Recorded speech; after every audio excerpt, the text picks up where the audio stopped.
Welcome to Navigating Small Claims Court. My name is Joshua Schaer. I'm an ELAP pro bono volunteer attorney. As a disclaimer, this presentation doesn't reflect any opinions of or constitute advice from my employer, the Washington State Attorney General's Office. Also, this presentation is meant to help provide guidance with the small claims process in King County District Court, but it is not a comprehensive overview of all applicable laws or procedures.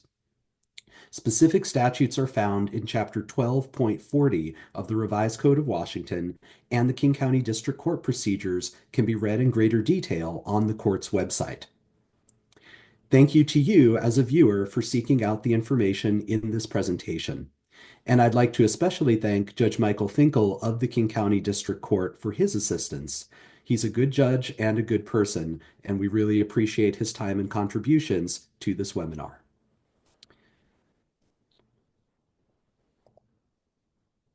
We're going to provide you first with some basic information about the small claims process. Small claims court allows individuals to resolve disputes without the involvement of legal counsel. Claims are limited to $10,000 for individuals and up to $5,000 for businesses. Washington state law says that small claims actions are informal, with the sole object of dispensing speedy and quick justice.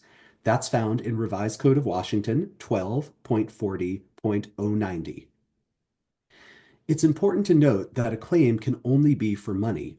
A small claims judge can't award you other forms of relief, such as making somebody do something, which is called declaratory relief, or stopping somebody from doing something, which is known as injunctive relief. Again, no lawyers are allowed in this process without advance permission from the court. What is the law for small claims? As mentioned in the introduction, Chapter 12.40 is the small claims law.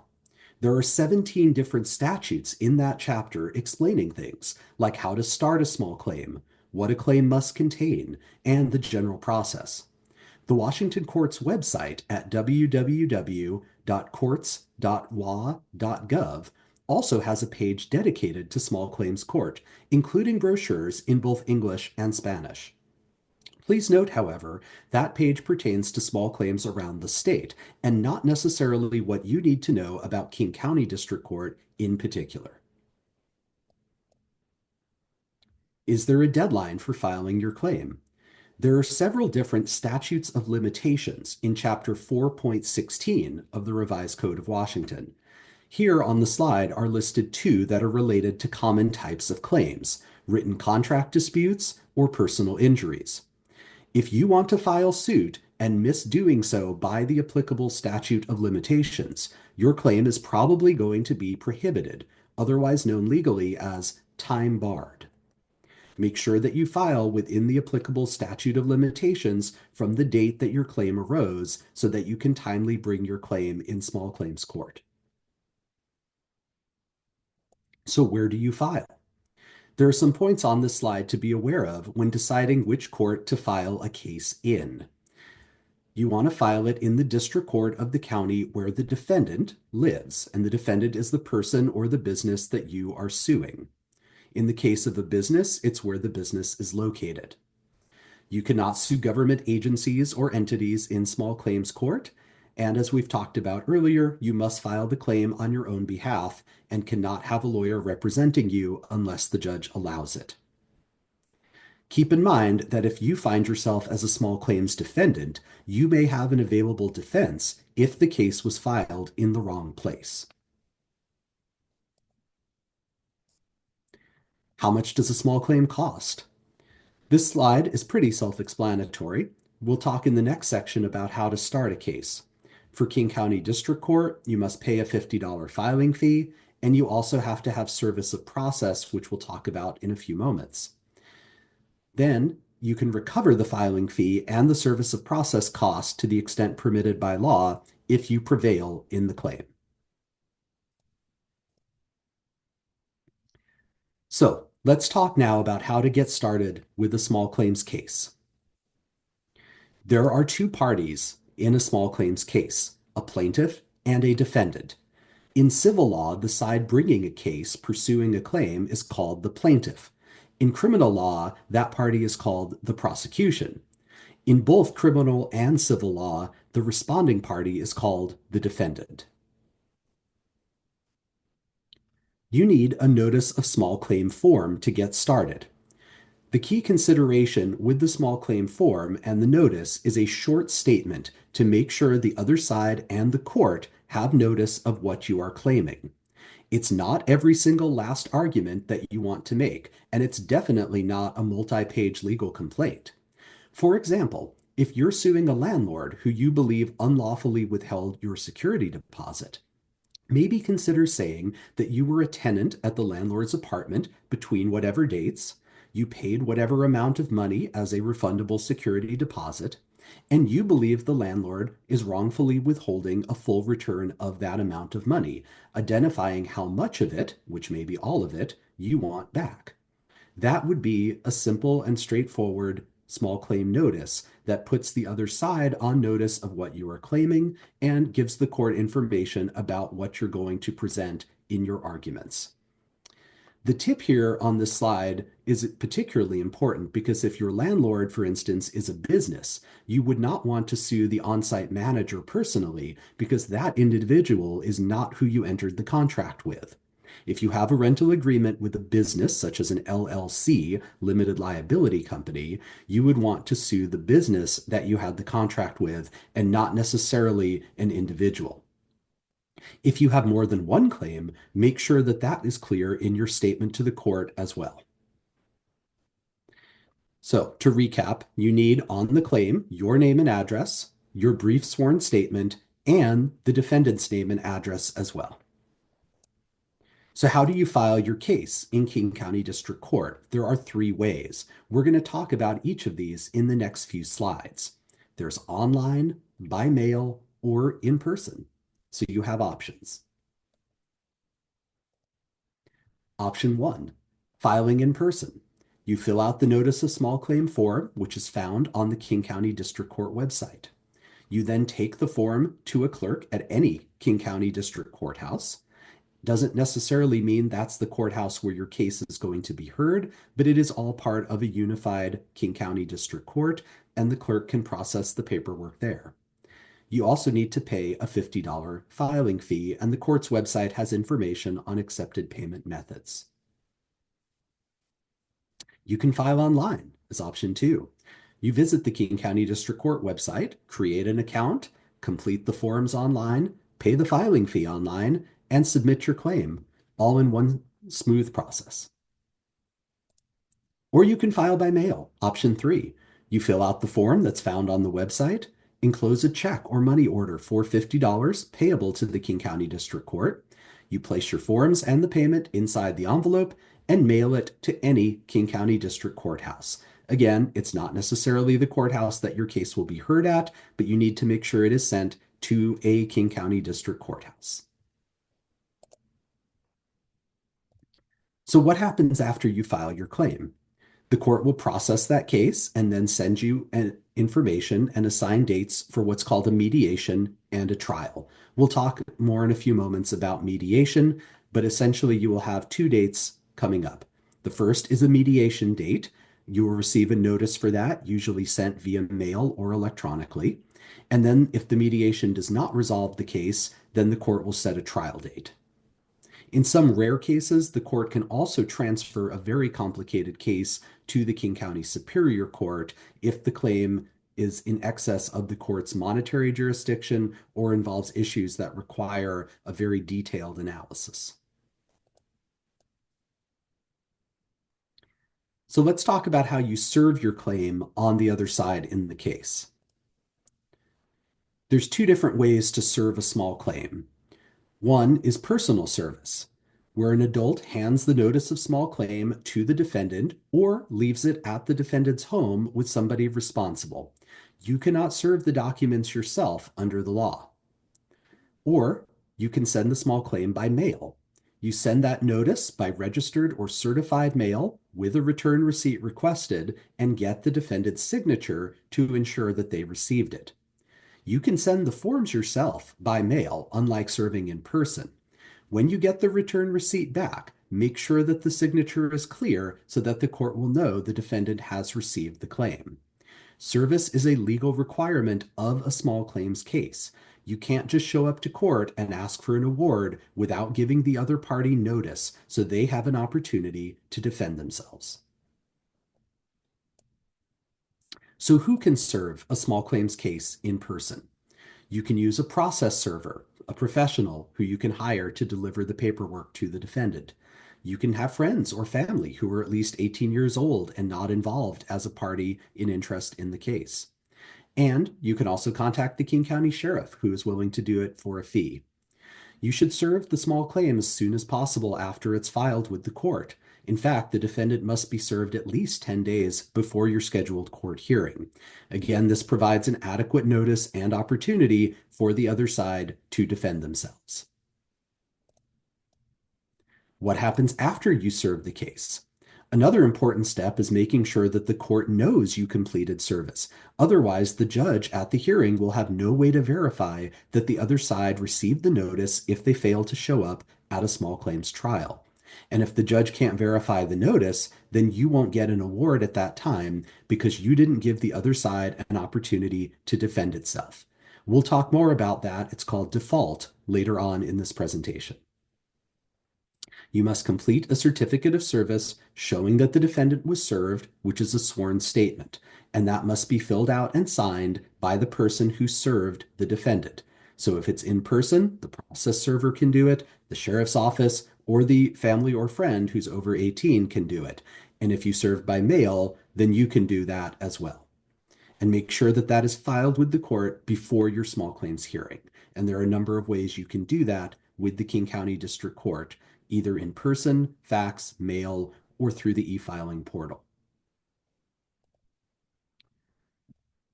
One thing you may encounter in a small claims case is called a counterclaim. That's where a defendant says in response to the claim, "You also owe me money." That is a claim that is brought by the defendant against the plaintiff, asking for some type of monetary relief that the defendant believes is owed to them. For instance, in the landlord-tenant situation, you may claim that a security deposit has been wrongfully withheld, but a landlord may counterclaim and assert that you owe additional rent that was not paid. So if you file a small claims action, you do have the risk that a defendant can make a counterclaim against you for an amount of money that may either offset the award that you are owed or, in theory, make you on the hook and liable to pay money to that individual. You can sue each other in the same case, both the plaintiff and the defendant. It doesn't have to be a new and separate case. And a counterclaim is not a defense to your claim. It's simply a new claim that asserts that you, the plaintiff, owe that defendant some money. The counterclaim also involves a $50 filing fee and reciprocal service of process on the plaintiff. So let's talk about mediation and trial. Mediation, it's a very important role in the court process. It's where a neutral person, a third party who has no interest in the case, tries to help you and the other side find a solution instead of having the case heard by a judge in court.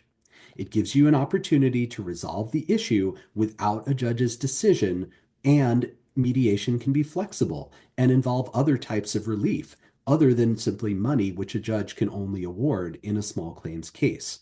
As I mentioned earlier, a judge cannot make somebody do something or stop somebody from doing something. But in a mediation agreement, you and the other side can reach a resolution that allows those types of possibilities. King County District Court typically requires mediation before the trial, but if there is a protection order or a no contact order between the parties, then the case will go straight to trial to avoid those parties having contact ahead of time outside of court. If you reach an agreement during mediation, the court will dismiss the case in a manner that's called without prejudice. That means it can be reopened later if you need to enforce the terms of a settlement agreement. We're going to talk about the benefits of mediation in the court process. There are risks of going to court that mediation can help you prevent. I'm going to share some advice that I've given to individuals in court as a pro tem judge on small claims calendars in the past. So you may think that as a plaintiff, you have the best, strongest case possible, and there's no way you can ever lose, and the judge sees it differently. Or as a defendant, you may think there's no way that you will owe any money to someone who is suing you because you did absolutely nothing wrong, and then the judge sees it differently. This is why mediation is available and important to see if an out of court resolution can be reached. Sometimes, as a plaintiff, you may have to accept taking less money than you hoped for to avoid the risk you may get nothing. Or as a defendant, you may have to pay somebody to avoid the risk that you may pay them more if the judge rules against you. Sometimes a court may reduce a monetary award, or as I mentioned, it can be offset by a counterclaim. But the small claims trial itself is often considered zero sum, which means one side is going to win completely or one side is going to lose completely. Mediation can help you reach a resolution that is somewhere in the middle before an all or nothing trial takes place. It's designed to benefit you and the other side to come to a resolution without the judge having to make a ruling in favor of one side or the other definitively. So, to prepare for trial, it's important to keep in mind that at trial, you do not get an entire day or even half a day to present your side of the case in court. In fact, you quite often have far less than half an hour, especially on a crowded court docket. It's important to be concise and be clear in explaining your case to the court. It's very important to even practice ahead of time and have all your paperwork assembled and organized and ready to go so that your presentation to the court can be clear and meaningful. If you are being sued, you should explain why you do not owe the money. And if you are the party suing, you should explain why the defendant owes you the money and support your amount with evidence, which we'll talk about in just a moment. As I mentioned earlier, small claims court is designed to be quick and informal, so there's not a lot of time to present your entire case to the judge. So what about evidence? Here are some helpful tips on the following slides to talk about evidence that you may have. You should bring a copy of any audio or video evidence to the court on a USB drive or a CD. But you also need to bring a computer with an HDMI cable to play that. The court will not allow you to use its computers due to security concerns because they are concerned an outside device could have a virus. So you would want to have that playback device to be able to show your evidence in court. If you want to play audio or video from your phone, be aware that the court will take your phone and keep it for 30 days, which is the time allowed for any party to appeal the court's decision. Instead of playing specific messages, a judge may ask you to testify about what those messages say instead. If you're giving the judge a large binder with documents, and I recommend putting documents in some kind of folder or binder so they're not flying all over the place, make sure it has tabs or a table of contents or a timeline or some form of organization. Remember, you will not have long to present your case, and you want to make sure the judge can follow along when you're explaining why certain documents are important. Sometimes you may want to provide an entire lengthy document so your record is complete if you do win and the other side files an appeal, which we'll discuss later. But if you do that and you only want the judge to actually consider a portion of this lengthy document, make sure to use a flag or a tab to point it out. Again, so the judge isn't wasting time sorting through tens of pages to identify a specific sentence or paragraph that you're talking about. Some other tips about evidence. If you have paper documents, bring those in print format, not necessarily in electronic format, because it's easier for the judge to hold a piece of paper and review it than to try to find something electronically. The judge can also take paper copies more easily back to chambers for an additional review if time is needed to look at your evidence. You should print 3 copies of the paper documents, one for the judge and the court, one for the other side in the case, and a copy for yourself to read off of. Bring all those copies with you on the day of the small claims trial. You may have witnesses in your case as well. While the rules of evidence are relaxed in small claims court, they're not completely disregarded either. So if you have a witness who can support your side of a case, that person needs to provide testimony either in person or in writing. You can't just show up and expect to increase your chances of winning simply by saying, "My friend saw everything and would tell you whatever happened." It's important that if you have witnesses who can corroborate and verify your side of the case, that they provide testimony, and that can be in person or through a sworn declaration that you file describing what that person saw or what they know. It's important that if you have a sworn declaration, that it contain the written language shown here on the slide, declaring under penalty of perjury under the laws of the state of Washington that the facts provided in the statement are true and correct. And the witness must sign that, including both the date and the city and the state where it was signed. If you have a witness who can support your side of the case, the judge will usually let the witness speak and tell a short story about what they saw or what they know, and the judge may also permit the other side to ask the witness questions, or the judge may also ask questions themselves.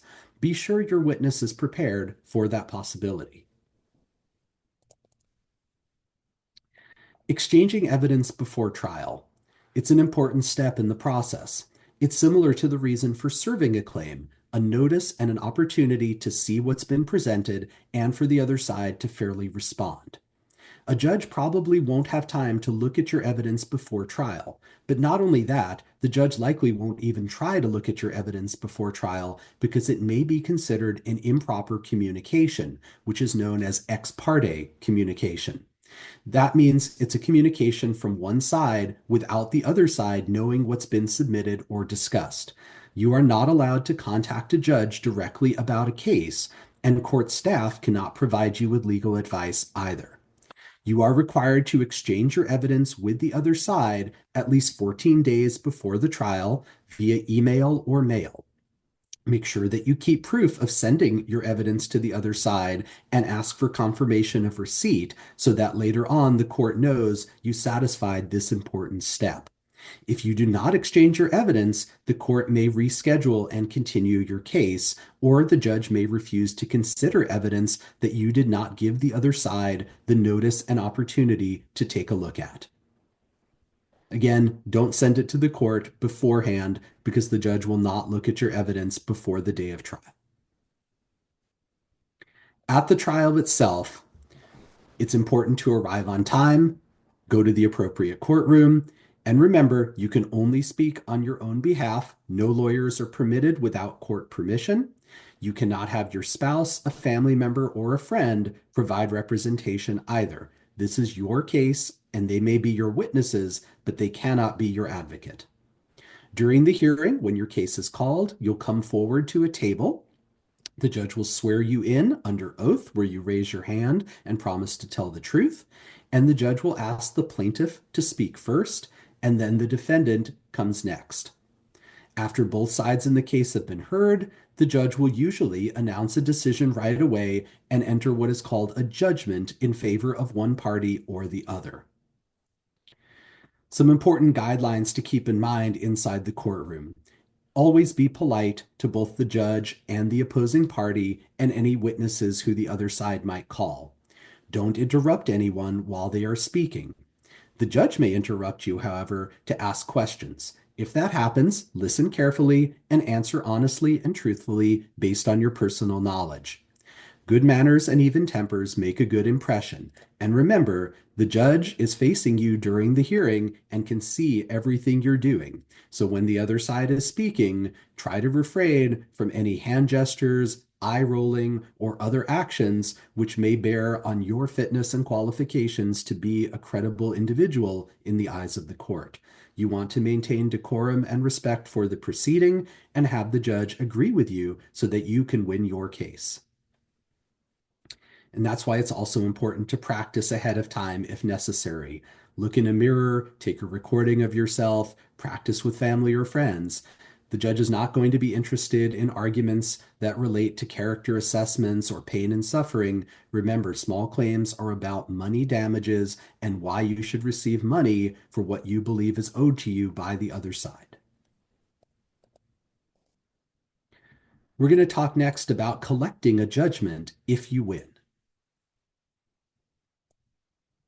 A judgment in small claims court is the judge's decision about whether the defendant owes money to the plaintiff and how much money it is.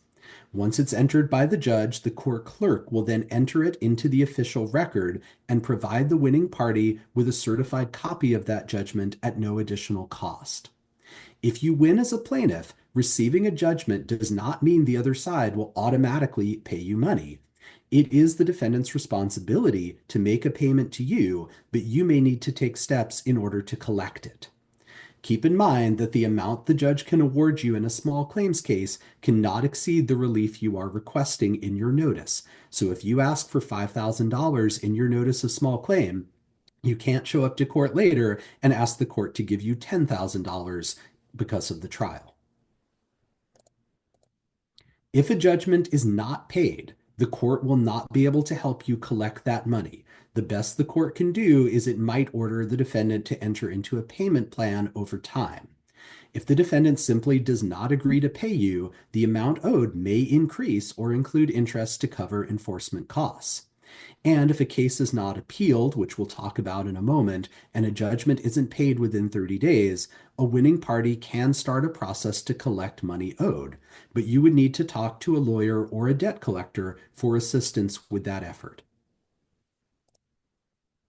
So let's talk about default. What happens if someone doesn't show up for trial? If a defendant fails to appear, you can request as a plaintiff what is called a default judgment.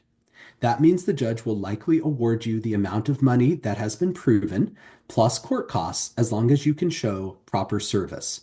We talked earlier about the importance of serving the other party to the case. If you cannot show service at the time of the hearing, the judge may continue the case or may even dismiss it in a way that's called without prejudice. So you would have to start over and refile the case again, plus then serve it properly. If you, the plaintiff, fails to appear in a case and do not attend the trial, then the case is typically dismissed.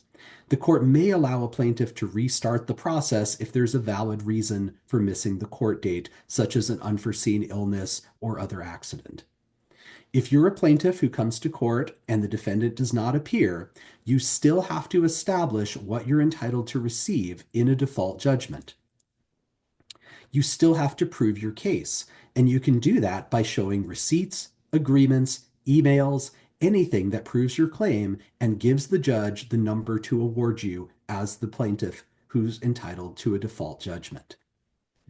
You have to show, again, proper service on the defendant so that they had a notice and opportunity to defend themselves, and you must explain to the judge why you deserve the money and how much, even if the other side doesn't show up. You can't simply expect to walk in and receive the award without some kind of evidence backing up your claim that shows the dollar amount that you have claimed and believe you're entitled to. If you can't prove that through receipts, emails, agreements, or other evidence, which could include testimony or sworn declarations, the judge may give you a continuance to do that and ask you to return to court with additional evidence.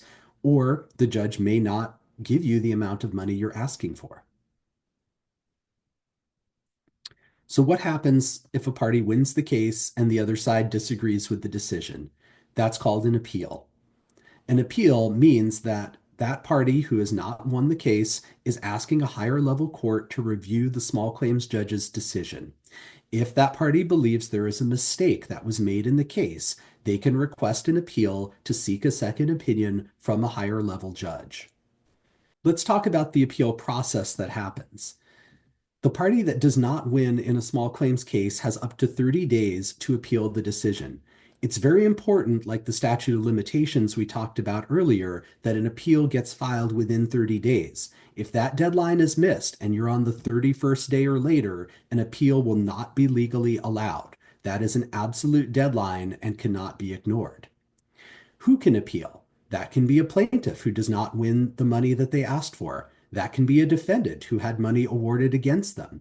If the party disagrees with the small claims judge's decision, they can file an appeal.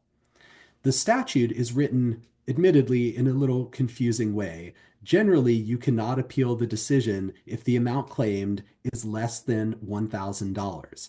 The statute also mentions a $250 limit as well. As a general rule of thumb, if the amount in controversy is under $1,000, an appeal is likely not going to be allowed. If a party did not show up for court and they lost the case and had a judgment awarded against them because of the default that we talked about, there are district court rules that apply to appeal that decision and ask for relief from judgment. So how does one file an appeal? You would need to fill out two forms. That's called a notice of appeal and a case information cover sheet. There are links provided in the slideshow as well. More information can be found on the King County website with the forms and detailed instructions. The appealing party, who now becomes known as the appellant, must also serve a copy of the notice of appeal on the other party, who now becomes known as the respondent, and file a declaration of service in the district court. Again, service is important to make sure the other side has a notice and opportunity to defend themselves in the appeal. There are costs to filing an appeal. There's a $230 fee that's paid to the King County District Court with a cashier's check payable to Clerk of the Superior Court. There's also an extra $40 in fees to the King County District Court owed to prepare necessary documents that would have to be sent to the higher court. This is called the record, or sometimes the clerk's papers. If you want to appeal a small claims decision and you owe the other person money, but don't want to pay it right away while waiting for the appeal process to work out, then you would need to post a bond through a cashier's check to the district court, which is also payable to the clerk of the Superior Court. A bond is like a security deposit that is paid to protect the other person in a small claims case if an appeal doesn't succeed. The bond is usually set at twice the amount the court ordered that party to pay, plus additional court costs. Or if the amount of money in dispute is higher, the bond would be set at twice that amount. This ensures that even if you're appealing, the other person can still get the money that's owed if the original court decision is upheld. In terms of appeal procedures, when an appeal and a bond, if paid, are transferred to the King County Superior Court, this usually occurs within 14 days after filing the notice, the appellant may ask that the Superior Court suspend or pause enforcement of a judgment until after the appeal is heard. The rules for small claims appeals are contained in Revised Code of Washington, Chapter 12.36. Appeals from district court are heard by either a judge or a commissioner in King County Superior Court. The appeal is like a whole new trial. The evidence is presented all over again, and the new judge or commissioner will not defer to the decision that was previously made in the district court trial. No additional evidence is allowed. This appeal is a complete do-over of the original trial process, which is often referred legally as de novo. After the appeal, the judge or commissioner will make a new decision. That can be affirming or upholding the earlier decision that was made and awarding the same relief, or reversing the earlier small claims decision, which means ordering the opposite relief that the district court awarded. Once an appeal is over, that typically ends the case. In theory, a losing party can seek to appeal again to a higher court, but that process can be very complicated and expensive, so legal advice is strongly recommended in that situation. We thank you for joining us for the Navigating Small Claims webinar today, and we hope that the information provided will be helpful in helping you achieve success in the small claims process in the King County District Court. Thank you again, and on behalf of Eastside Legal Assistance Program, we appreciate your time in seeking out this information.